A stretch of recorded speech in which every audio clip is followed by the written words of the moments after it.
Manolotra araba mandray tanana antsika tsara ray amindray tonga soa atao anatin'ny fandarana ary dia fifaliana lehibe ho anay ny miantrano mitondra ny hatsaran'ny tena Andriamanitra indray izay rahantsika mandinika ao anatin'ilay lohatehibe hoe onona eo aminy aho.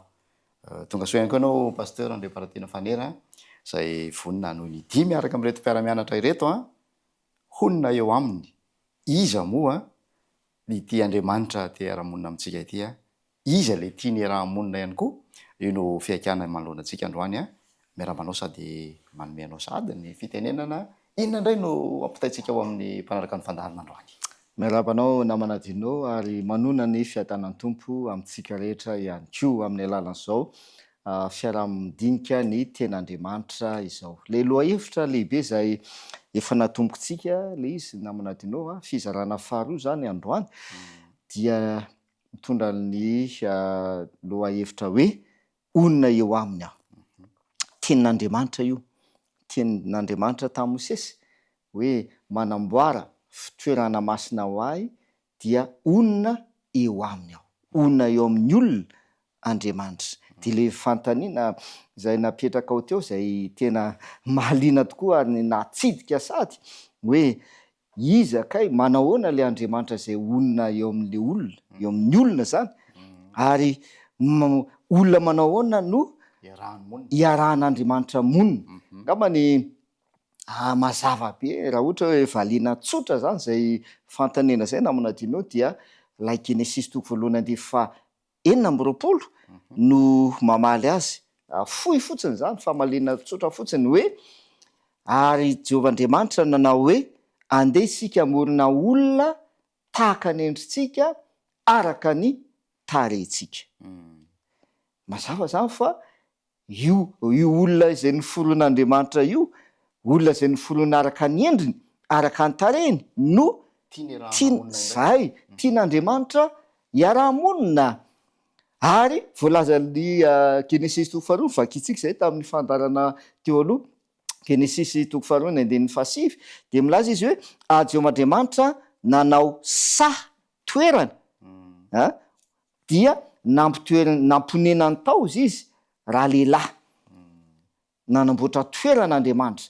Dia iny ilay voalazantsika namana dinao fa Andriamanitra mihitsy no nandray inisiativa na nanana ny fikasana voalohany ny te hiara-monina amin'olombelona ka nanamboatra toerana izy dia napetrany tao le olombelona dia tonga tao Andriamanitra tamin'izay fotoana izay ao amin'ny Genesis 3 ny 9:9 indray zany no milaza an'izay fa tonga tao amin'ilay Andriamanitra ao izy no ny hariva ny andro dia mitsangatsangana hiara-monina amin'ny olombelona, hiaraka amin'ny olombelona Andriamanitra. Fa ny nampalahelo tamin'izay namana dinao dia nanina ny olombelona, nihery an'Andriamanitra ny olombelona, nandositra an'Andriamanitra ny olombelona. Andriamanitra tonga hiara-monina amin'ny olombelona tao amin'le toerana izay namboarin'Andriamanitra ny olombelona, nandositra ny heran'Andriamanitra. Mampieritreritra antsika zany raha manamana azy zay mahatonga antsika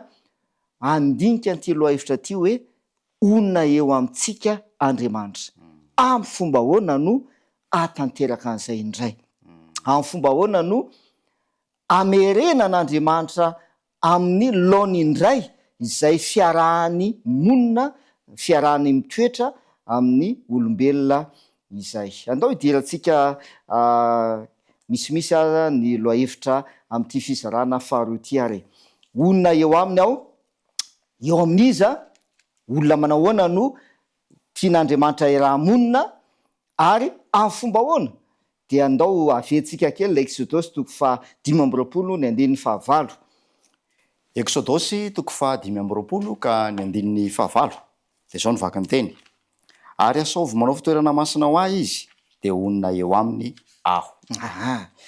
Raha io ten'Andriamanitra io zany raisina namana dinao dia mazava hoe onona eo amin'ny olon'Andriamanitra amin'ny alalan'ny fanamboarana fitoerana masina ho azy.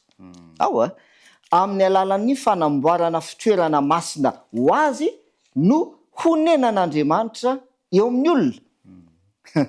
Amin'tika teny ombonana dia mba zany dia zao ny ilazany azy hoe hanamboatra tranolay masina ho ay ny Israelita mba hitoerako eo aminy. Hanamboatra tranolay. Kanefa azadino fa taty aoriana namana dino niova anie le tranolay.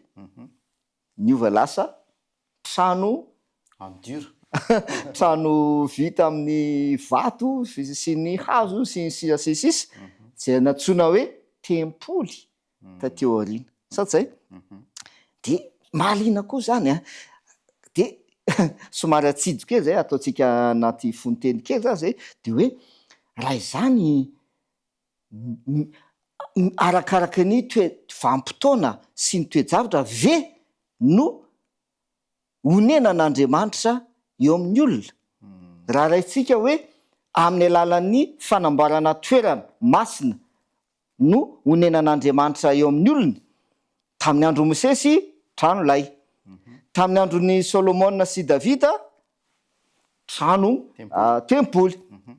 Taty aorianan'ny Solomona tsy fantatro. Taty amin'ny andron'ny Testameta vaovao indray manahoana? Mahaliana be izy io ary zay no fantatsika zany amin'ity loha hevitra lehibe ity hoe onona eo amintsika Andriamanitra amin'ny fomba ahoana.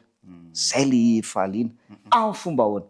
Ndao raha jerevantsika namana dino lay hoe olona manahoana no tian'Andriamanitra honenana. Raisitsika amin'ny Exodus 15:20 io le izy 9:9. Ten'Andriamanitra tamin'ny Mosesy izy io. Asavy manao fitoerana masina ho ahy izy, manamboara tranolay masina ho ahy mba hitoerako eo aminareo. Fantaniana petrakintsika sy hovalentsika namina dino. Fa taiza reo olona reo teo aloha, taizaka ireo olona reo teo aloha. Ary miaraka amin'izay ihany koa efa nonona teo amin'ireo vaolona reo ve Andriamanitra tamin'izany fotoana izany? Sa teo Andriamanitra vao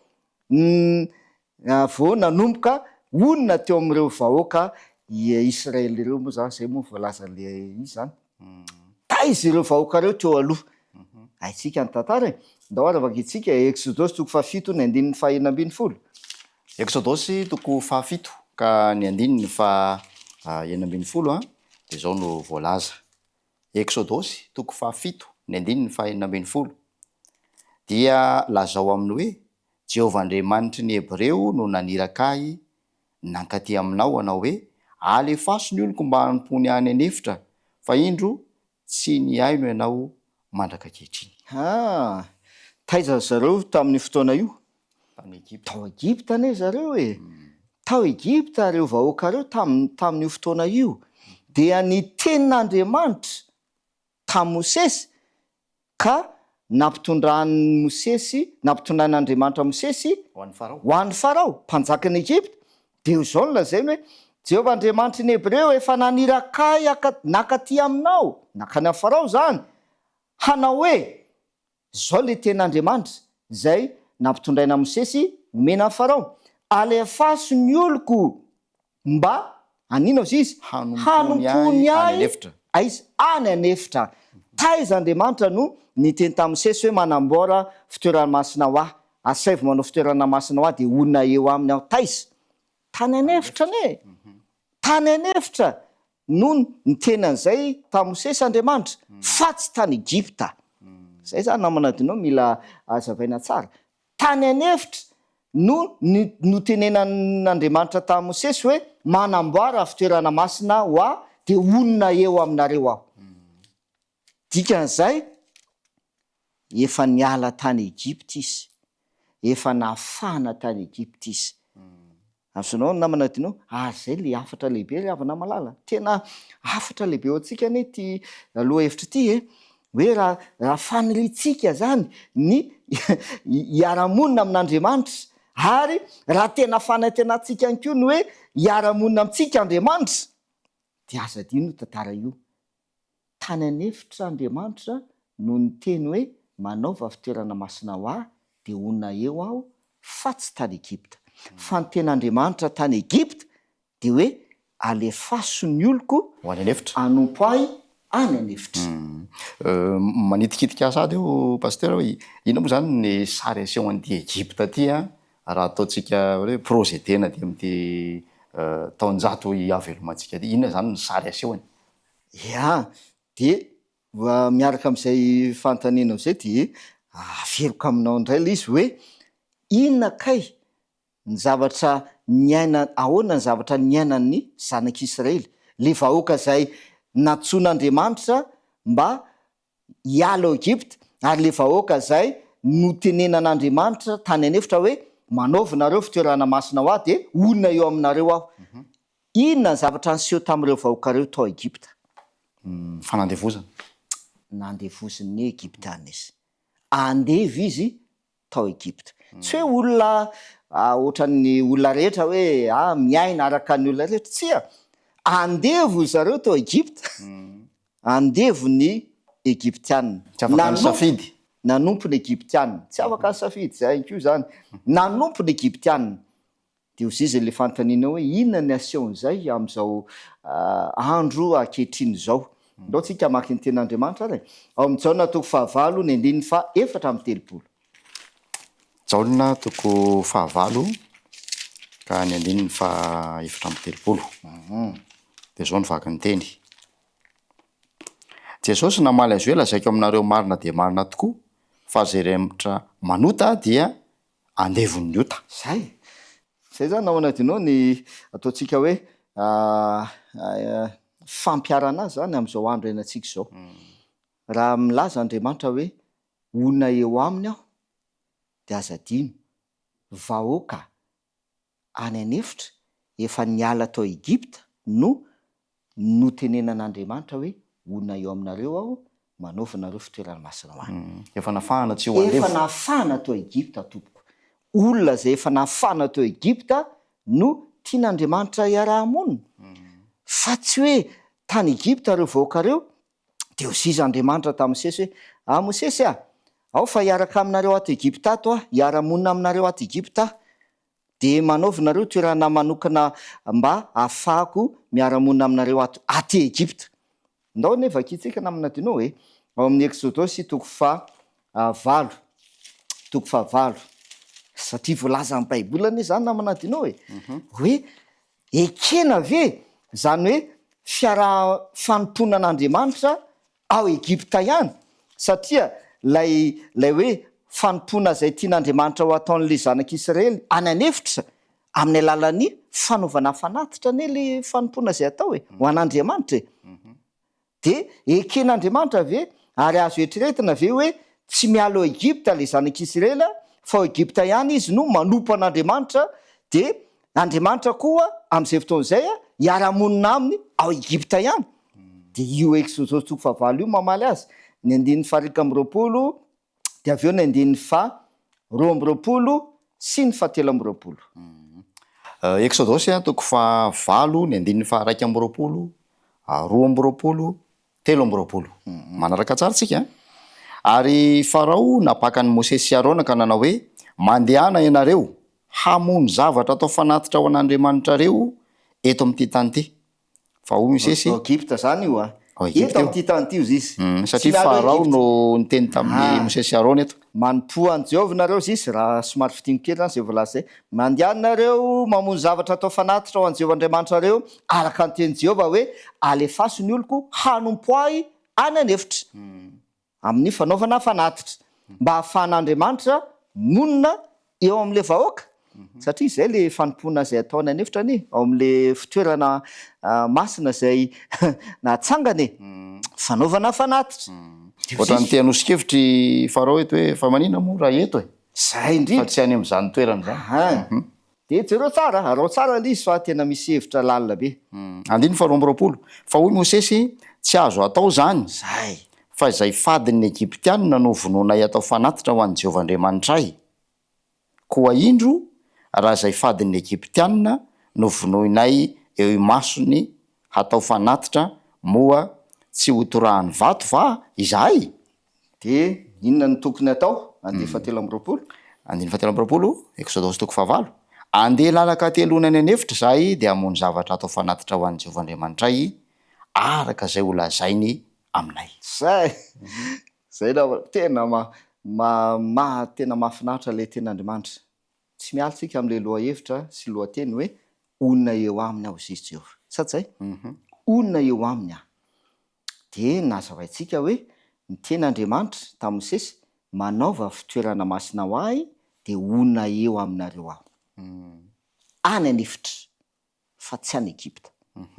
Farao anefa de miteny Eto Egypta ihany de mety eto am'ty tany ty ihany de manompo anareo an Jehova, manaova nareo fanatitra ho an Jehova eto am'ty tany ty ihany. Ohatran'ity teny Farao hoe Jehova ny afaka monina miaraka aminareo ato Egypta ka afaka manao fanatitra ho an Jehova nareo. Valy teny Mosesy, tsy azo atao zany. Faharoa amby roapolo. Tsy azo atao zany ho zisy Mosesy. De namafisy Mosesy lay tenin'Andriamanitra ao amin'ny 17 am'izay hoe andeha lalakatelona any anefitra izahay dia hamono zavatra atao fanatitra ho an Jehova Andriamanitra ay araka an'izay nolazainy taminay. Araka nolazainy Jehova. De mivelontsika naminatinao ao amin'le Jaona 4:7-30 izay manota Jesosy indray no milaza an'io teny io. Lazaiko aminareo marina de marina tokoa izy Jesosy. Izay manota dia andevo ny ota. De zay ke zany le toe-javatra misy ravana malala. Raha te onona eo amin'ny olona Andriamanitra mila afaka amin'ny fanandevozan'ny fahotana, fanandevozan'ny ota ny olona. Ary zay natonga an'Andriamanitra naniraka Mosesy hanafaka ny zanak'Israely ao Egypta amin'ny fanandevozan'ny Egyptianina ho any anefitra mba hahafan'Andriamanitra miara-monina amin'ny zanak'Israely any anefitra fa tsy ao Egypta. Andriamanitra tsy afaka miara-monina ao anatin'ny fanandevozana. Raha zay no fitiantsika tsy afaka hiara-monina amin'ny olony ao anatin'ny fanandevozan'Andriamanitra. Araka ny teny Farao hoe manaova nareo fanatitra ho any Andriamanitra reo eto am'ty tany ty. Ao Egypta zany io. Tsy azo atao zany ho zisy voalaza Mosesy. Ndao amafitsika zany namana dinao ao amin'ny Romanina 9. Mahafinaritra le izy satria zavatra miseho sy voalazany amin'ny testamenta taloha miresaka hoe onona eo amin'ny olon'Andriamanitra dia amafisiny sy azavainy testamenta vaovao le izy. Hoe ahoana ny fisehon'izay am'izao andro ankehitriny ny ainatsika zao. Romanina 9 ny 9:20 sy ny 2:20. Toko fahenina azafady. Romanina 9:20 ny 9:20 sy ny 2:20. Ary rehefa natao afaka tamin'ny ota ianareo de tonga mpanompon'ny fahamarinana. 2:20. Fa ankehitriny rehefa natao afaka tamin'ny ota ianareo ka efa tonga mpanompon'Andriamanitra de manana ny vokatrareo ho amin'ny fahamasinana ary ny farany de fiainana mandrakizay. Rehefa natao afaka amin'ny ota ianareo izy dia tonga mpanompo ny fahamarinana. Ary ankehitriny rehefa natao afaka tamin'ny ota ianareo ka efa tonga mpanompon'Andriamanitra dia manana ny vokatrareo amin'ny fahamasinana. Zay ny zavatra nena zanak'Israely. Rehefa nafana tamin'ny fanandevozana tao Egypta izy de tonga mpanompon'Andriamanitra de niara-nonina tamin'ny Andriamanitra. Manana ny vokatrareo izy fahamasinana. Sady zay ny tanjon'ilay tabelina kely. Hanamasinan'Andriamanitra ny vahoakany. Manaova nareo fitoerana ho ahy de onona eo aho de ho masiny anareo satria monina eo amin'ny olony Andriamanitra. Monina eo amin'ny olona. Fanatrehan'Andriamanitra zany le manamasina an'le olony. Dikany koa hoe afaka tamin'ny fahotana. Idirantsika zany amin'ny fandarantsika ao aoriana kely ao.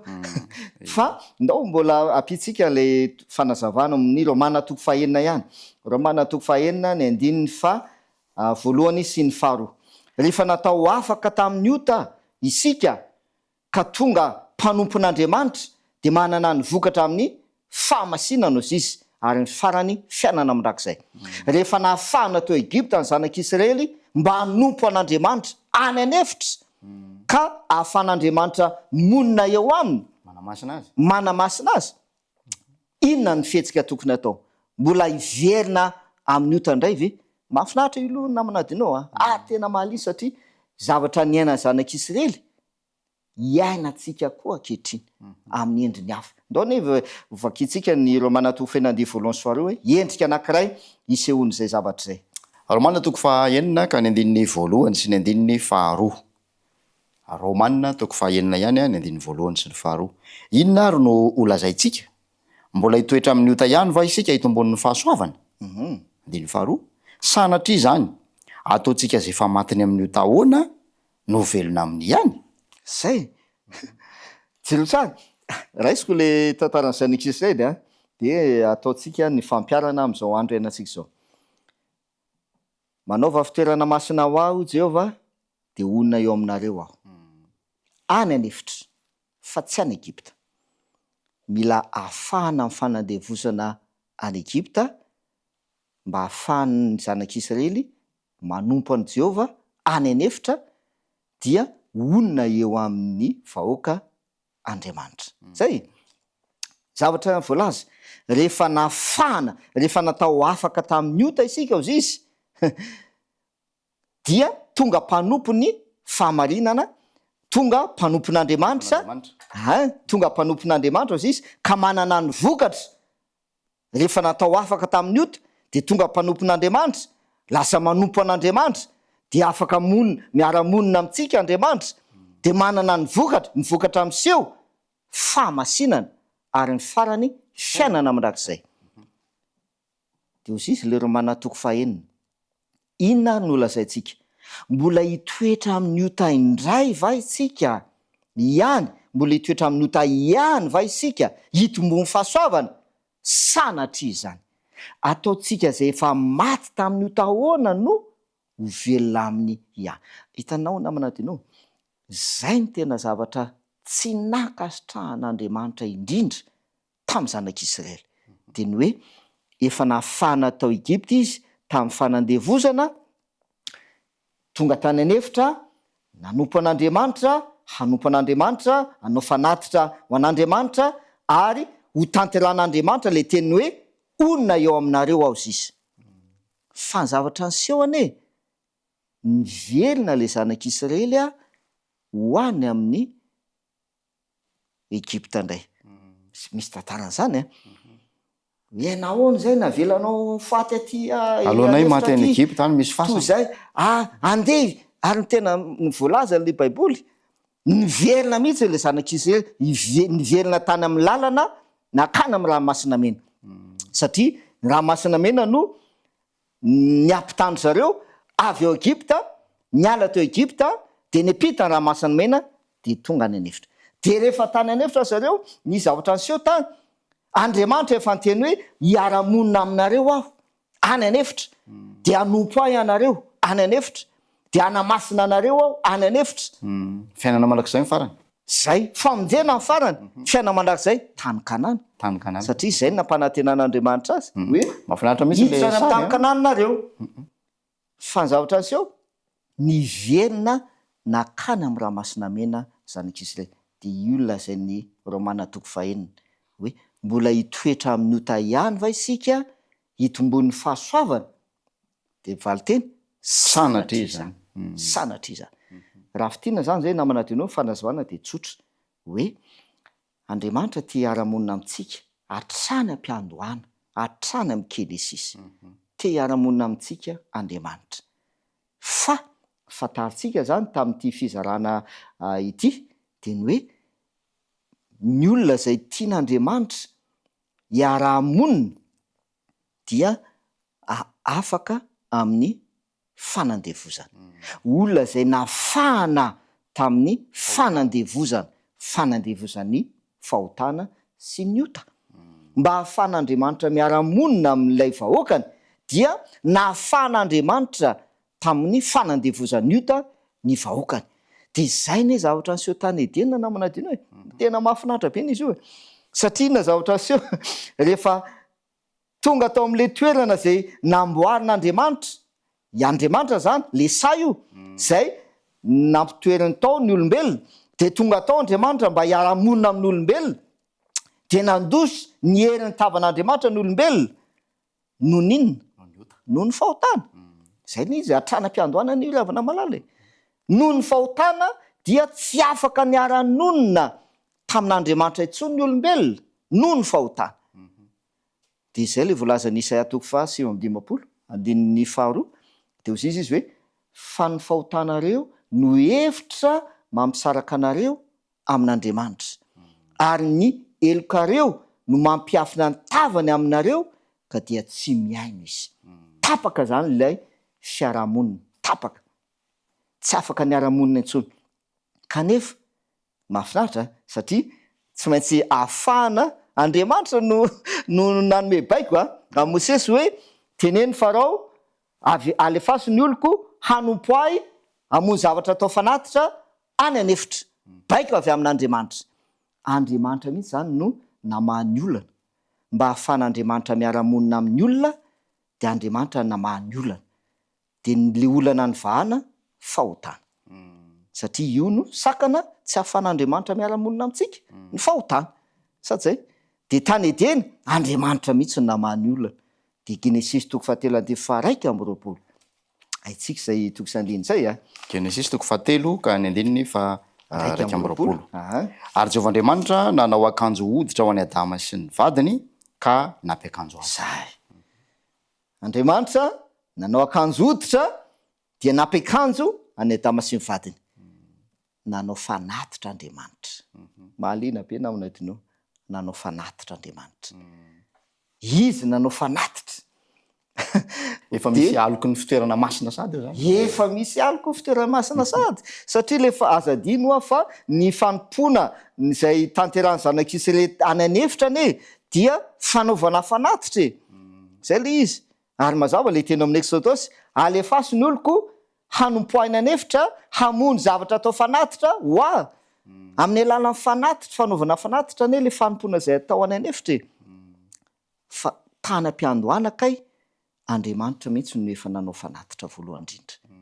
Izy tamin'ny alalan'ny le zanak'ondry nanao akanjo hoditra, akanjo hoditra mba hanaovana nampiakanjona ny Adama sy vadiny mba ahafahan'Andriamanitra monina amin'ny Adama sy Eva. Azonao namana izy mba ahafahan'Andriamanitra miara-monina indray amin'ny olombelona amin'ny Adama sy Eva dia nanao fanatitra Andriamanitra.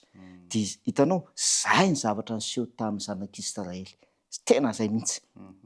Mba ahafahan'ny zanak'Israely ho afaka tao amin'ny fanandevozana tao Egypta ka ho any anefitra ka hiara-monina aminy any anefitra Andriamanitra sy ahafahan'ny zanak'Israely hanompo an'Andriamanitra any anefitra.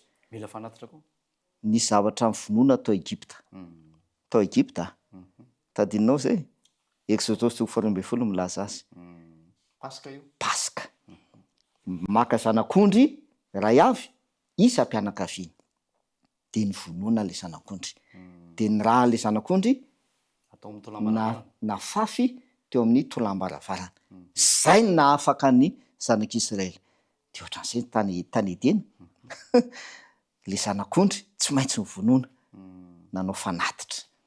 Baiko avy amin'Andriamanitra lisy. Ary zay zany ny raha fitiantsika zany ty fandaran'ity firavana malala dia zao hoe raha isika zany raha isika zao amaitsika tsy afaka niara-monina amin'Andriamanitra isika. Zay. Tsy afaka niara-monina amintsika Andriamanitra raha itsika zao. Satria tsika ne mpanoty andevony hotany itsika. Ary Andriamanitra tsy afaka hiara-monina ao amin'ny fanandevozana. Azadiny le Exodus 7 teny Farao hoe eto amin'ity tany ity ihany mamono fanatitra ho an'i Jehovahandriamanitra reo. Eto amin'ity tany ity ihany. Tsy azo atao hozy izy Mosesy. Andriamanitra tsy afaka hiara-monina ao amin'ny fanandevozana. Kanefa noho ny famindrapon'Andriamanitra dia izy nanome vahaolana. Andriamanitra nanome vahaolana Jesosy Kristy. Le fanatitra tsy maintsy ho vonoana. Dia ndao toko sy andininy iray no vakitsika amaranantsika azy.